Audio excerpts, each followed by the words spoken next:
Well, I know it's been a few days, but many things have had to happen on other projects. But I've started putting in the big boxes. So you can see we're slowly getting them lined up. They do give you a little more room to work. I even changed that one over to a larger box. Got the welding plug set up. Got these changed over and wired, and these are actually on and working. Running out of conduit, so, well, I'm also running out of finished wall, so I'm not worried about branch 1 right now. We can keep that off because branch 2 is hot. So over the week, I will try to get branch 3 run with big boxes, but I gotta go buy more conduit and get cracking on that because it's time for pallet racking here. You know, gotta get that moving so I can start putting stuff away, so I can start making room. It's not one thing, it's a lot of things. Just a lot of things have to happen. And the heat just kicked on for the first time all day, so it must be cooling off outside. I know it was 34, I think, earlier today, so it was pretty nice out. But yeah, so we finally lost a little bit of temp, so the heat just kicked on. Let's see, this week, the door tracks and the drums and the springs all got lowered, and the shafts positioned correctly this time for the jack shaft operators when we put those in. I haven't cut tin to seal the holes in this room yet since the scaffold's over here, but I did cut tin and seal the holes over here, and it turned out that was really not that difficult. It's like a 10-minute job as long as the scaffold's set up. I've been moving stuff in and out of my way. It's really getting there, but you know, I'm sorry I haven't posted a whole lot. There hasn't been a lot of questions, but you know, I had a guy come and borrow the pump to fill his heating system, so hopefully he's going to do a video on his. You know, not the only guy thinking that in-floor heat is pretty cool. So, yeah, we'll get those up sometime this week.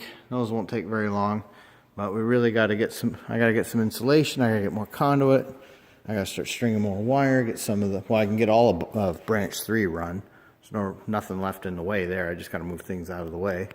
So I can get all of branch 3 run. And that's about as far as I can do branch 1 until this wall is up though. Because this one's going to, you know, this conduit now is going to come out and around. Because I expect this to be more like cupboardy type space. And then there will be 4 outlets along this wall on, you know, on the side we're on. That will still be part of branch 1. And I think one of those sets of outlets, but I don't know which one, will probably have USB in it as well. So yeah, and over there that wasn't too hard. Just pull all the boxes down, pull the wire out, shorten the conduit a little bit, and pop it all back up with the bigger boxes. It really did make it easier to run them. There's a lot more room in there. Yeah, so that's kind of where we're at for this week. It's not going to be a very long video because a lot of what happened took a long time, but you know, it takes 2 seconds to explain it.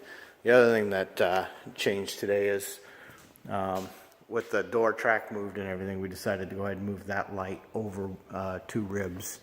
So see, it's here, and then I moved it over 2 ribs. So not that hard to do.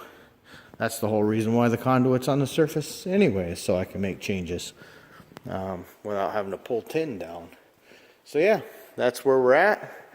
I will post updates at another point in time. Oh, and I was asked, yes, the 67 has a very modified LS1 and T56 that my wife had built that came out of a 2002 WS6 a long time ago. And of course, you know, kept tinkering with it. So now it's a head and cam car and puts down some reasonable power. This is just a little 355 that actually I had built for the couple that used to own the car, and they wanted something pretty mild, so it's pretty mild, but you know, it's also fuel injected, you know, using the easy EFI. And this is the 489 in the Impala, which is, you know, a 427 car, but you know, if you want to drive on modern gas, you really got to do something about the compression ratio in the heads. And so I have all that stuff, but I don't ever see me putting any of that back in the car. Maybe the kids can do it after I'm dead if they really want to put the car back to original. But this has got the Holley Terminator system, and it actually runs the timing and everything, and I couldn't be happier with it. This engine's kind of a beast, so it's nice to have that. And then manual brake at the moment. Eventually I'll put Hydro Boost on here. I think that's what I've decided I'm going to do, because this draws like 5.5 inches, 7 inches of vacuum at the max. And that's not for very long or very often. So there, that answered that question. I had a couple people ask what's in the cars. And yeah, you know, you can hear that's how loud the heater is. Here, I'll get as close as I can.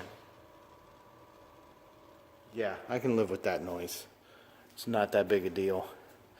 And yeah, it's been a week now and no leaks, so I think I finally got it. So both of those. So yeah, if you buy one of these systems, I would go ahead and take everything apart that's got Teflon tape on it and do either a thicker, better Teflon tape or some Rector Seal or something like that. Those are the two things that leaked, and that just caused a big mess. So at some point I'm gonna have to clean all this copper up, and I don't know how I'm gonna clean this brass, but we'll get there. It's pretty low on the list right now. Just want things to work.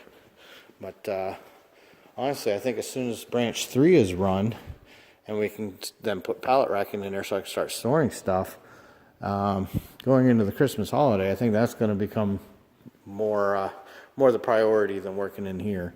But at least it's all sealed up in here and it stays nice and warm. So over time I'd like to get this wall finished from this side at least up to the toolbox here, so I can start getting that electrical done. I got to pick up some stuff yet, but sometime soon we got to hang this door. And then, you know, if we're moving scaffold, it's going to be kind of in the way and a pain, but I think we're only moving scaffold maybe one more time just to skin the other side there and to throw some tin up over those holes. Other than that, getting pretty close to done with scaffold in there, and there's not a lot left in here, just this wall. Everything on the ceiling is done until I buy lifts, so, and you know, I'll worry about that then. I doubt scaffold's going to be the answer at that point. It's probably going to be an 8-foot ladder in the bed of a truck.